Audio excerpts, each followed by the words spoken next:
Shalom, selamat pagi saudaraku yang dikasihi oleh Tuhan Yesus. Pagi ini kita kembali bersama-sama merenungkan firman Tuhan dengan judul Karunia untuk Menikmati Hidup. Terambil dari kitab Pengkhotbah 6 ayat 1-2. Demikian bunyi firman Tuhan. Ada suatu kemalangan yang telah kulihat di bawah matahari yang sangat menekan manusia. Orang yang dikaruniai Allah kekayaan, harta benda dan kemuliaan, sehingga ia tak kekurangan suatu pun yang diingininya. Tetapi orang itu tidak dikaruniai kuasa oleh Allah untuk menikmatinya, melainkan orang lain yang menikmatinya.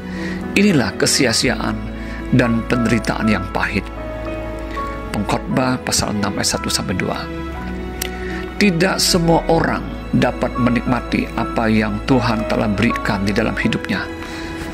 Ada yang memiliki kekayaan, harta benda, dan kemuliaan, tetapi sayang ia tidak dapat menikmati apa yang ia miliki. Terkadang orang lain yang justru menikmatinya. Terbukti ada banyak contoh orang yang sangat kaya, namun hidupnya tidak bahagia dan penuh dengan kekosongan. Ada yang pada akhirnya merasa hidupnya hampa dan tak berguna. Tidak sedikit yang mengakhiri hidupnya dengan bunuh diri. Hal itulah menurut Pengkhotbah sebuah kesia-siaan dan penderitaan yang pahit. Ayat yang kedua.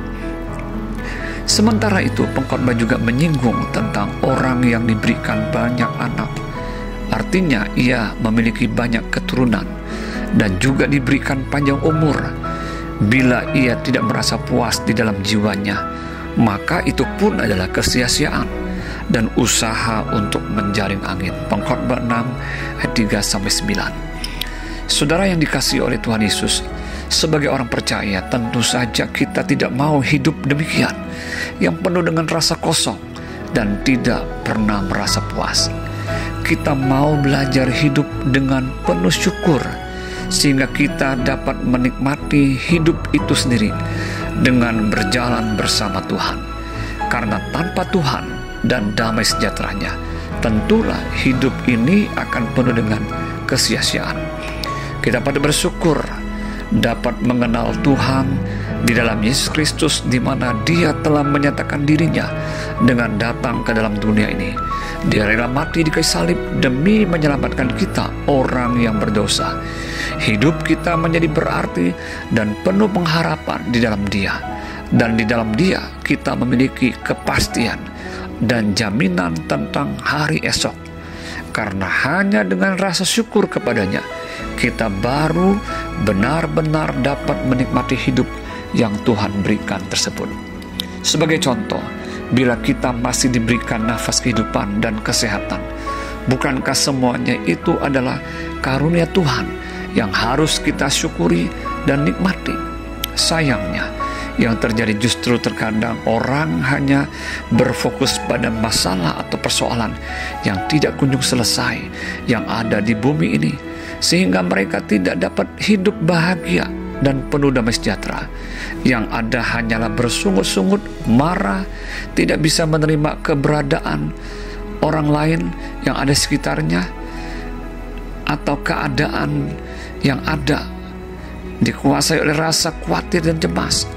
Padahal apa yang dipersoalkan terkadang hanyalah hal-hal yang sepele, dan apa yang dikhawatirkan dan dicemaskan itu hanya sedikit yang benar-benar terjadi.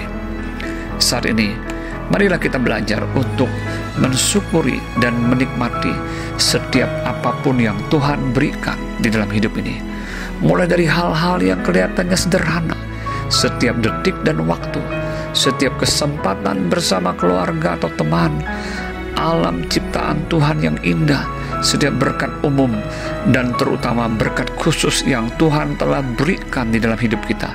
Percayalah, hanya di dalam Kristus dan bersama dengan Dia, kita dapat memiliki dan menikmati hidup yang sebenarnya, yang tidak akan pernah menjadi sia-sia.